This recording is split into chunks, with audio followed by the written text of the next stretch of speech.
Hey guys, welcome to the video. Salt here. Today I'll be going over the brand new Incarnon melee weapon, the Thalys. But before we start, let's go over our commenter board here. Our first commenter of the last video was Silver44, and our top commenter of the last video was MahiCG. And then we have our recent channel supporters here of Whoopty Wham, Nice Bear, and Colonel06. Thank you so much for your support. Unique and interesting things about the Thalys is that it's an Incarnon weapon, meaning that once you get to 6 times combo, you can heavy attack, and that will activate its Incarnon form. When you're in Incarnon form, you're going to get +3 range on the weapon, and you're also going to get +40% attack speed.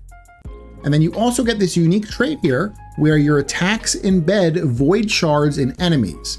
Each time a new shard is created, existing shards will deal 75% of the weapon's damage to embedded foes.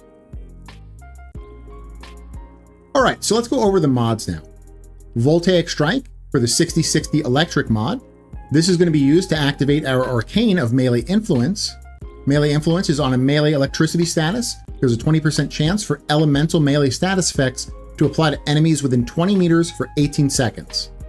Melee Influence is kind of a boring mod to use because it just goes on almost every melee build in the game. It's just a little bit too powerful, and there's no exception for the Thalys. It's going to be on the Thalys build here just because it's a little bit too powerful not to use.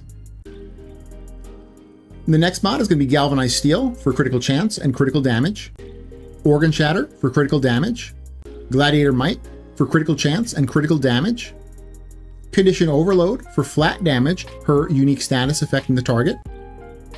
In the attack speed slot, normally in this slot we use Berserker Fury, but the reason we're choosing to go with the lower attack speed mod here of Gladiator Vice is because the Thalys ends up having an above average attack speed thanks to one of the evolutions that gives us +20% attack speed, and the Thalys, when it goes into its Incarnon form, it gets another +40%. So it ends up having a way more than normal attack speed, and so we can afford to go with a weaker attack speed mod that also gives us 110% crit chance, which is just really nice. We have Blood Rush next, which is 440% critical chance, Weeping Wounds, which is 440% status chance. In the stance slot, this is a heavy scythe, so there is only one option, and that's Gale Force Dawn. So it's an easy choice for you to make there. And in the Tennokai slot, we're going to go Disciple's Merit. This enables a Tennokai attack every time you do 4 melee hits. And the Thalys has a really good heavy attack, and actually one of the evolutions we're going to want to heavy attack a lot anyway. So Disciple's Merit is the best combo for our build regardless. And the Arcane we already went over. All right, let's go over the evolutions next. The first evolution is that you've just unlocked it on the weapon. Congratulations. The second evolution here, we're going to be going for Whirling Flurry, which is +20% attack speed. The other option that is somewhat competitive versus this is Dreadful Reach. This is on a weapon status effect. You gain +0.1 range for 8 seconds, stacks 20 times. That's 2 range. Now, normally on any other melee weapon, I would take 2 range over +20% attack speed all day long. So why on the Thalys do I not? It's because the Thalys has really bad follow-through damage. And so what this means is it does less and less damage the more enemies it hits per attack. And by adding range, you're usually trying to hit more enemies per attack, which is just not a great combo for the Thalys. And so I do think that the +20% attack speed just slightly beats it out there. Also, the base range on the Incarnon form especially has already really good range at 5.8 meters. I don't feel like it needs another 2 there. The third evolution, we have a bunch of options that deal with combo gain. So the first one here, Nimble Scythe, is for each enemy hit by a sleight attack, gain +5 combo count. Second one, Echoes of Rage, is +1 combo count on shard damage. And the third one, Adept Reflexes, is +20 initial combo. Now, unfortunately, unfortunately, however you want to say it, on a dedicated melee build, you should always be at ×12 combo. There's no reason you should never not be at ×12 combo. And so none of these really do anything for us if you're doing a dedicated melee build. Now, if you're not doing a dedicated melee build, I do think that Adept Reflexes is probably the better one, because when you whip that melee out when you do need it, you're already going to be at ×2 combo, so you're already going to be getting a little bit extra effect there. So for a non-melee dedicated build, Adept Reflexes would be the way to go. But for a dedicated build, none of these really matter. In the 4th evolution slot here, there are a few options that are all kind of okay, but they're all also not very impressive. So let's just go through them all anyway. Swift Transmute, reach 3x combo, and heavy attack to activate Incarnon for. So normally you activate it at 6x combo. This lets you activate it early at 3x combo. Kind of nice, but also not really needed. Vaulting Leap, plus 100% jump and double jump height. This one is probably the best one that you should probably pick. However, me personally, and maybe you're like me, right? Maybe you're like me, so maybe you won't pick this one. But me personally, I've played Warframe so much, and I know the normal movement in the game. So anytime I play a Warframe or a weapon that has like weird things that changes my movement up, it actually screws me up a little bit. And so even though this is probably the best option in the 4th evolution slot, I purposely will not pick it because it'll kind of screw me up. You know, I'll think I'm going to be jumping at a certain height and I won't. I'll be flying past it. So now if you're not like that, yeah, pick Vaulting Leap. But for me, I'm just going to click on Swift Transmute and I'll leave it there. The 3rd option here, Devastating Mercy, is ground finishers knock enemies down in a 6-meter radius. This would be really good if you're going to go for an Afflictions build. Unfortunately, Afflictions builds sometimes get punished like later on into Steel Path just because so many enemies are going to have Overguard, and so they become harder and harder to knock down. So, but if you do like Afflictions build and you're trying to make like an Afflictions build work, Devastating Mercy could be cool. It is also a little bit annoying though to keep trying to get those ground finishers on knockdown enemies, but hey, it might be okay for an Afflictions build. Again, our build is not an Afflictions build, it's an Influence build. All right, now we get to the 5th evolution, and this is where we have some juicy options here. So first I want to say that a bunch of other people and myself in our clan were trying to test these 3 choices here in the 5th evolution slot. And we have some pretty good information, but I would still say it's not 100% conclusive. And so if you have done your own testing or know for absolute sure, please let us know in the comment section. That way maybe we can all learn from each other here, because this is a brand new weapon. There's no information out on it yet. And so, you know, we're really all kind of learning together here. So the first thing I want to talk about is the one all the way to the right here, which is Void Splinters. So shard duration is increased to 30 seconds. Shards become weak spots that have plus 100% critical chance when damaged, and shard damage is reduced by minus 50%. So, and remember, the shard damage is 75% of weapon damage. So that's minus 50% of that. Now, the first thing I wanted to test with Void Splinters was that plus 100% critical chance, because I really wanted to see what type of critical chance this is. Because if you didn't know, there's 4 different types of critical chance. There's base, there's modded, there's final critical chance, and there's absolute critical chance. And if it was absolute critical chance, this would have been absolutely horrible. And in testing, it's not absolute critical chance. It doesn't seem to be final critical chance. And I'm pretty damn sure that it is modded critical chance. And so because the Thalys Incarnon has a base critical chance of 30%, that means 100% critical chance basically just equates into 30 critical chance. So Void Splinters is pretty much just giving you 30 critical chance, but you also get the negative of less shard damage, which is a little bit unfortunate. I think if it didn't have that negative, it would still be mediocre, but because of that negative, it hurts it just a little bit, and I don't really like that. So it's not a bad choice, but really at the end of the day, this is just another 30% critical chance on a weapon that can, you know, go in the hundreds for critical chance. So it's not really that big of a deal.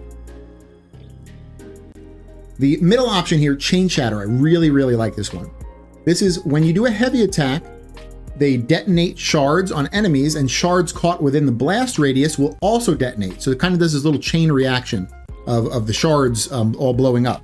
So it does some damage. And really cool thing about this is that when they blow up, they actually have a percent based on the status chance on your weapon to produce procs as well, modded elements. And so, you know, our build has slash and electric. I think it also has puncture, I believe. Yeah, puncture base. So slash electric or puncture, most of the time it's going to be slash or electric.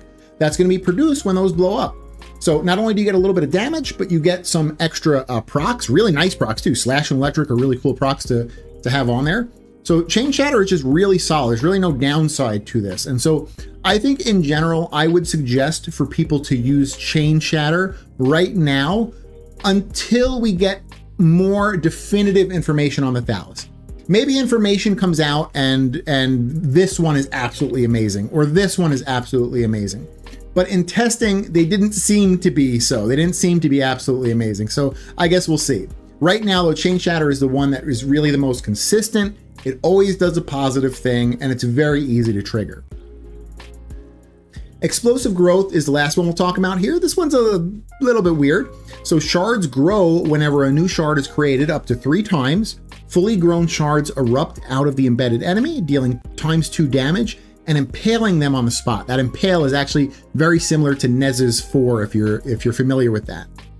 And the 2 times damage is, again, it's the 75% of weapon damage is what the shards do, so it's 2 times of that.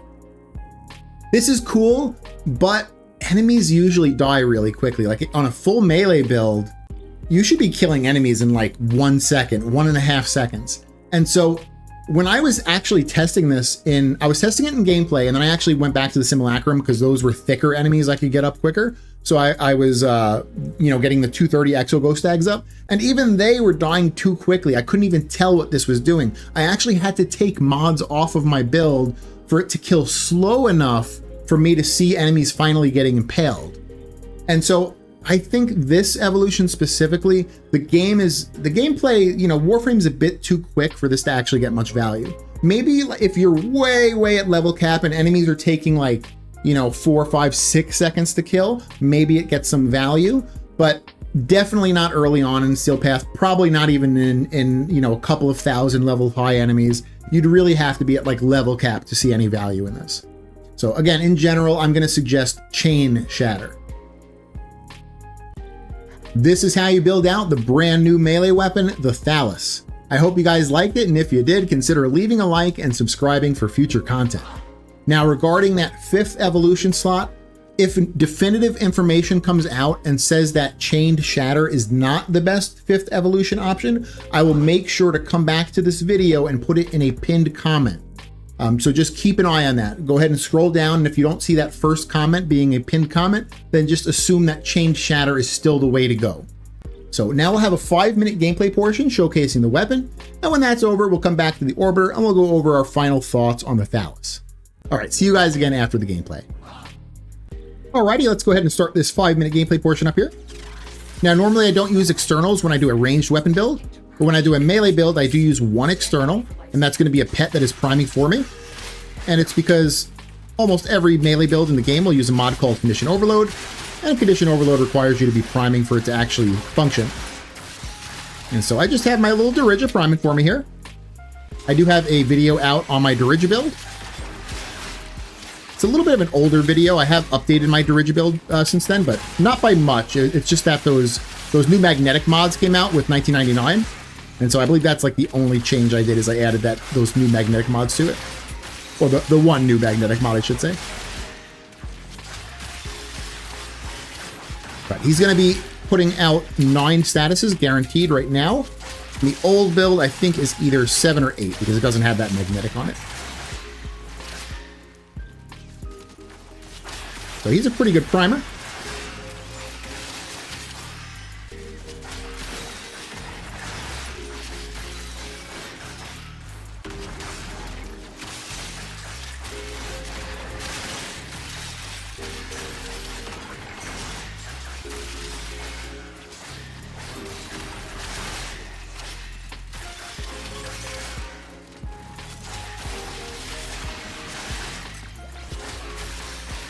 It was a good tile set right here. I like this tile set.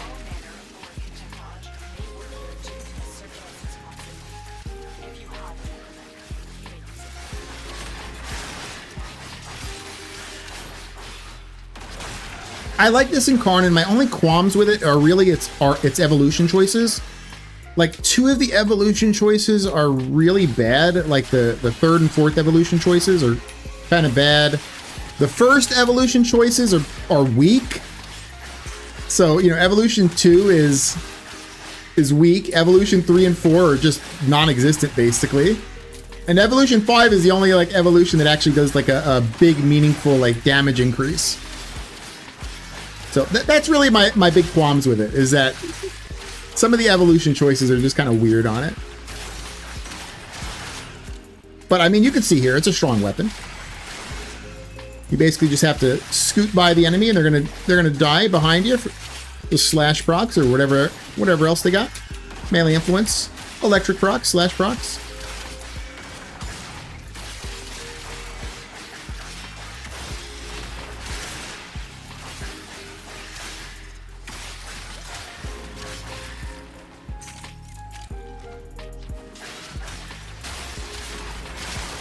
When it comes to ranking melee weapons, it's very hard to do that, and it's because almost all the melee weapons in the game, even the stupid ones like the Ghoul Saw, are so incredibly powerful compared to ranged weapons that they all reach a point where enemies just aren't spawning and getting to you quick enough from where you kill them. So, you know, ranged weapons, it's easy to tell like how they're performing versus each other. Melee weapons, not so much, because you're going to hit that cap where there's just no more, enemies can't get to you quick enough, or they can't spawn and get to you quick enough because you're just killing too quick. Oh, I just wasted my heavy there. Or my combo. It's my old man reflexes. I clicked my Tennokai button too late.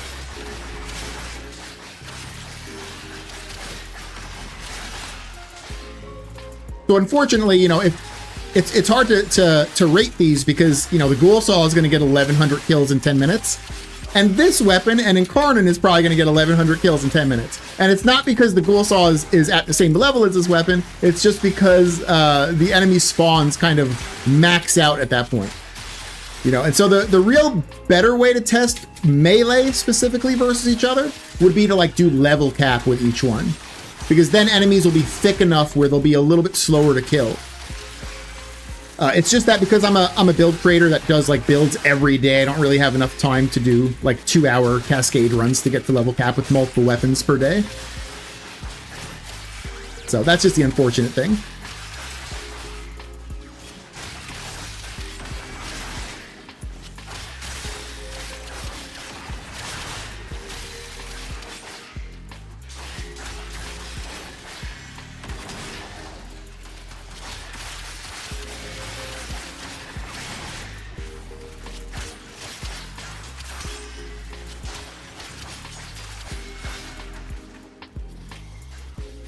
We got the Acolyte coming, and we got Thraxus coming in about 5 seconds.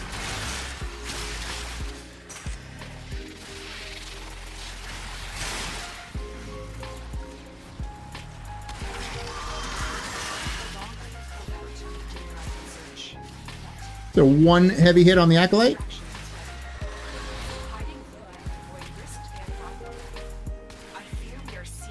Alrighty, I think that's all of them there. So 5 minutes, 520 kills, pretty good. So I'll end it here. We'll go back to the Orbiter.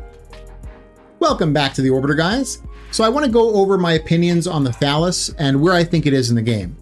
So the Thalys is a very good weapon. I think it's definitely one of the better weapons in the game. However, I don't think it comes close to beating any of the already established best weapons in the game. I don't think it's going to beat like the Incarnon, for instance. One of my biggest gripes with the Thalys is that the 3rd and 4th evolution choices, for a dedicated melee build, they're kind of just dead evolution slots, unfortunately. And so you really just have the 2nd evolution, which is 20 attack speed, which is kind of a weak choice. And then you have the 5th evolution, which is pretty good. You know, we don't have definitive information right now on what all of them do exactly, but it seems okay at least. But you know, that leaves a weak slot, 2 dead slots, and 1 slot that's actually useful. And so I think that's really what's holding the Thalys back, is just maybe some kind of weaker evolution choices there. Again, it's not a bad weapon. It is definitely one of the better weapons in the game. I just don't think it competes with the best weapons in the game right now. So that's my take. Tell me what you guys think. Again, thank you so much for watching, and I hope you guys have an amazing day. All right, bye.